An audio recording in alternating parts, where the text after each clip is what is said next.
Hello. Welcome to the dance studio at Clarendon Chambers.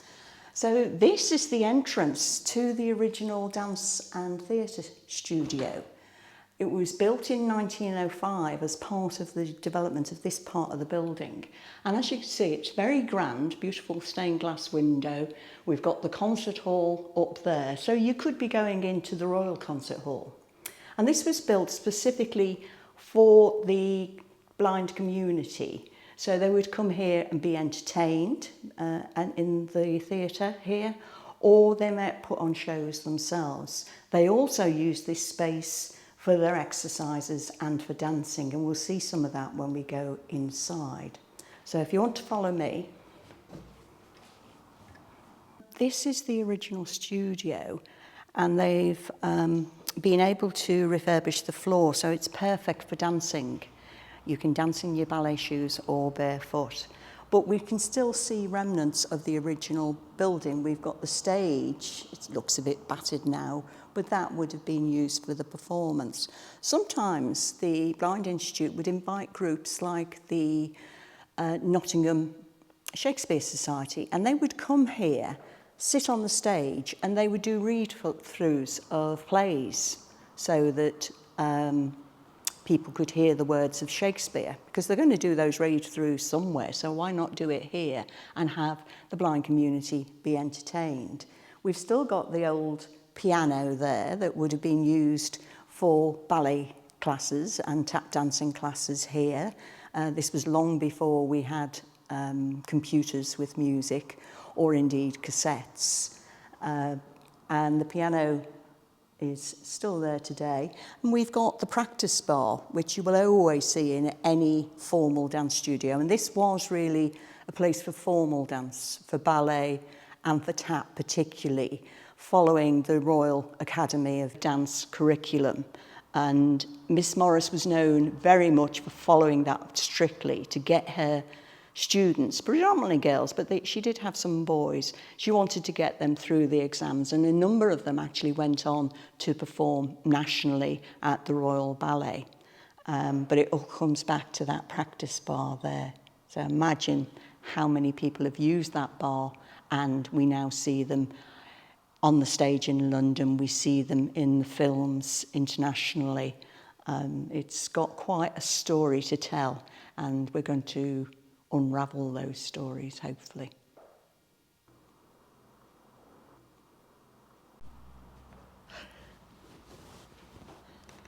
Yes, we need a ballet dancer. But it's lovely that this has been retained. I would expect that to be some form of ventilation. You see that it's been cut out of the ceiling. Quite complicated, and again, it just shows the money and the effort that was put into creating this studio space. And you can see the coping around the room. Again, it's been subdividing the room into about 4 different spaces. But that all costs money. And it was, again, to make sure that people realised that this was a special place to come to. And the students that were using this space deserved to be surrounded by beauty and very clever architecture.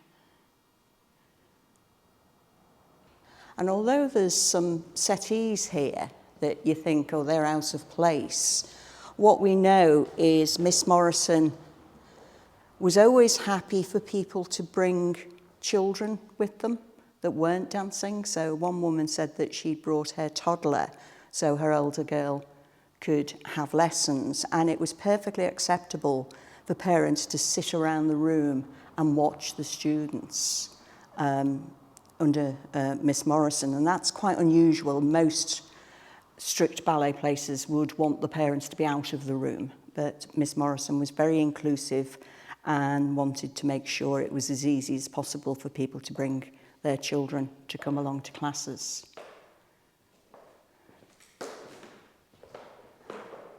Here, we've still got, somebody had written it on the door here, Studio 2. And if you come in here, it's quite a decent sized place, although it's got lino on the floor. But this used to be where they had private lessons. So the main big classes will be in the concert hall, but here you would have one-to-ones, or sometimes two students of the same level would have private lessons with Miss Morrison, so you've got the space to do that here. I mean, today it's being used more for craft work, but that would have been the original use. And they talked about a hatch going into the office. I wonder whether that's the hatch. I think we'll have to go next door and inspect.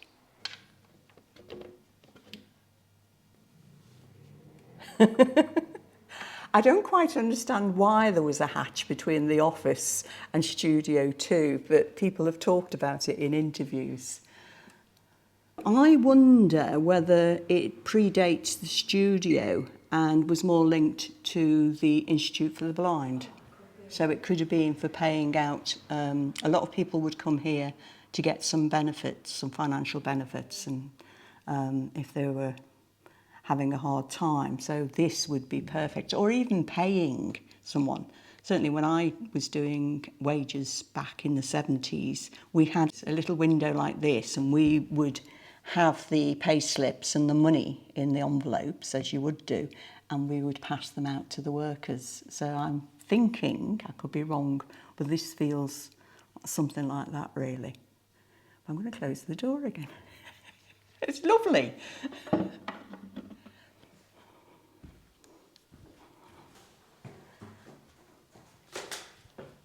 This is where they used to have the tea parties, and we've got images of blind students doing their gymnastics up here. It's a massive space, flat space with a parapet wall that's accessed through this alarmed door. And I think if we look at it, we'll be able to see from the old photographs, we'll be able to pick up some of these chimneys and the tower that's over in the corner, and some of the feature buildings that are a bit further away. So this is one of the original staircases, far grander than the ones we were looking at before, and would have been used to impress people, not just functionally. So we can look out onto Chaucer Street from here. So we've moved around the side of the building quite a bit. Bit squeaky.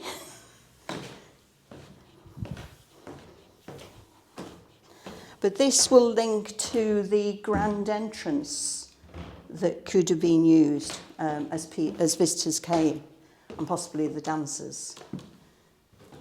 Very much a statement door with state-of-the-art glazed glass reflecting an Art Nouveau motif.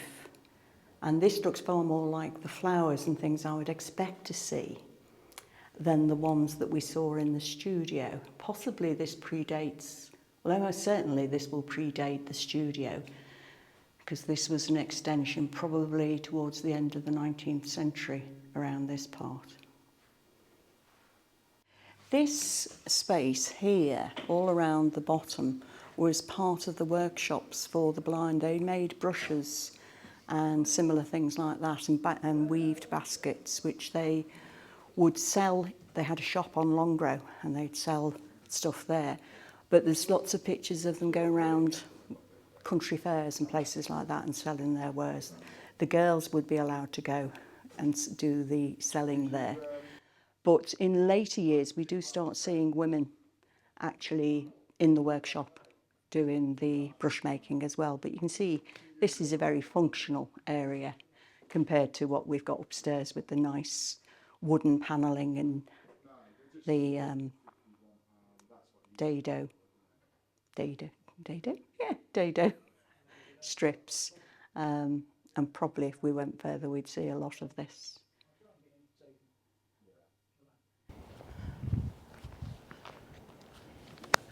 So that's, yeah,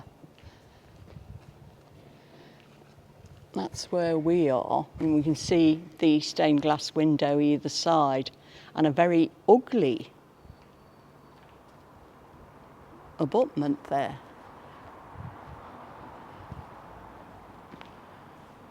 I don't really understand why they did that. I mean, at first I thought, was it new? But actually, it's very well bonded with the old brickwork. Yeah. But I don't see the point of it, really. Yeah. I mean, you would get, actually, probably what it is to get better daylight into the ground floor rooms, because by bringing that out a little bit, you'll get a bit more light than if it was all set back.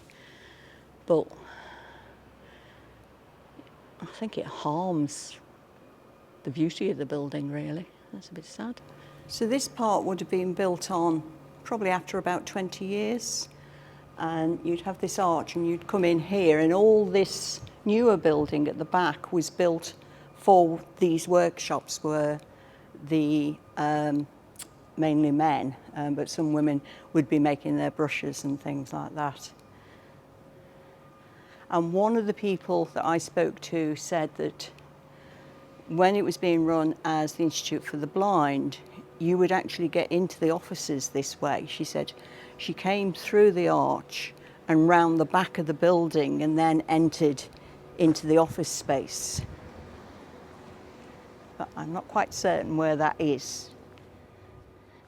The people that worked here, there was a school for the boys and the girls as well, and they'd learn how to use Braille.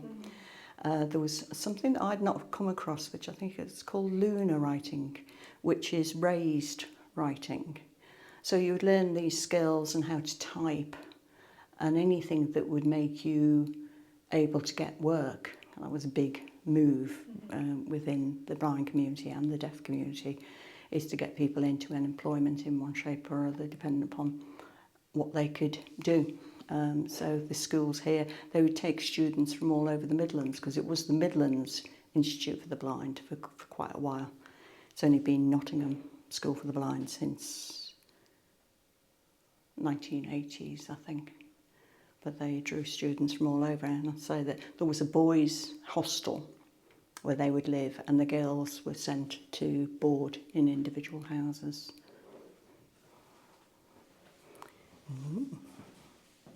From old courthouses and things. Oh yeah, it was a ballet school, wasn't it? Yes, it was, yeah. But this area that you're in was workshops for the blind, and they would make things like brushes and weave baskets to sell. So it's great that there's a practical use for these workshops again now, where people are creating and repairing and making things. Yeah, the jeweller's down there, jewellery. And who was the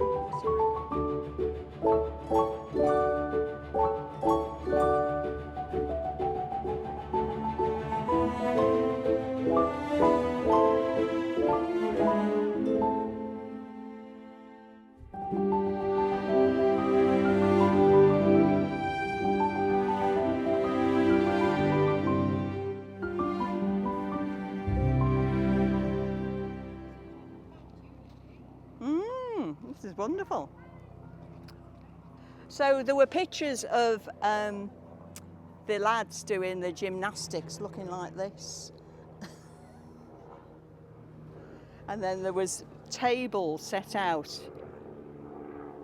I'll mark or tag the pictures so you can see them where they were sort of, because you can do a side by side or something really, but they would have their tables with linen and having their cups of tea.